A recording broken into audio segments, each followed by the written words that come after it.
Hi, this is Brent Sherbin with DragTheBar.com. This video is going to summarize 3 additional important concepts in successful tournament play. 1. The art of bluffing in tournaments. 2. Playing the bubble, the point at which the last person busts out of the money, before and after. And 3. Playing the final table.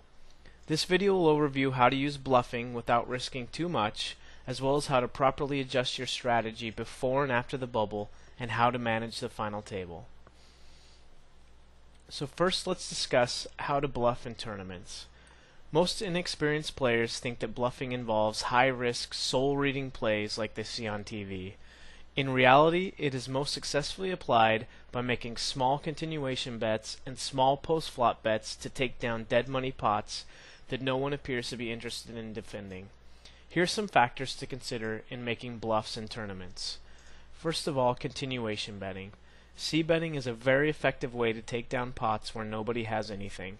With the goal of survival being paramount in tournaments, players are less likely to risk chips calling down with mediocre hands or nothing at all.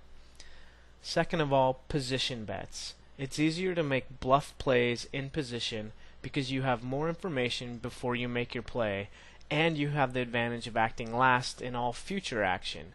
So a couple of common position plays are floating.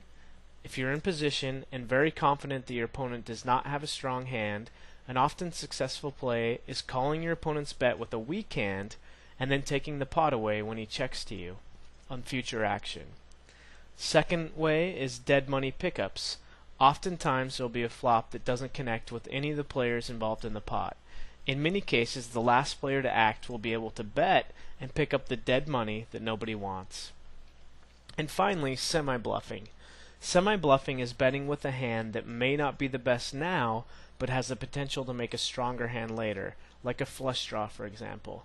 These plays are usually more successful when executed in position, because if you're called, you can decide whether to continue betting or take free cards on future streets. Next, let's discuss the bubble. In poker tournaments, many players feel as though they had a success in a tournament if they make money. Players should understand that making a top 3 finish once in a great while is actually often more rewarding than making 1 to 2 times the buy-in frequently. Because of this dynamic, when the bubble approaches, many players are trying to fold into the money, while a few others are playing for the win. So here are some factors to keep in mind before the bubble bursts. First, take advantage of the shorter stacks. The shorter stacks will normally be players who are trying to fold into the money and will usually fold everything except the top premium hands. Next, don't be afraid to try and double up off of the bigger stacks. The bigger stacks are trying to take advantage of the folders and increase their chip lead before that bubble bursts. Re-raise the big stacks with your good hands. It's usually worth the risk of missing out on a minimum cash in order to have a great opportunity to double your stack and give yourself a real shot at making the big money. Now, a different set of adjustments is required after the bubble bursts. Avoid bluffing. Now nobody's looking to fold. The cash has been secured and the big money is far down the road. It's time to tighten up and play for value. This means that you should only be betting if you think you have the best hand. And finally, be aggressive with your strong hands. There's no reason to slow play when your opponents are looking to gamble with weaker hands. Finally, let's talk about playing the final table. The final table is the point where each decision can make the difference between winning only a few buy-ins and making a huge score. In most tournament payout structures, the majority of the money goes to the top 3 places. Because of this, final table strategy is similar to sit-and-go strategy.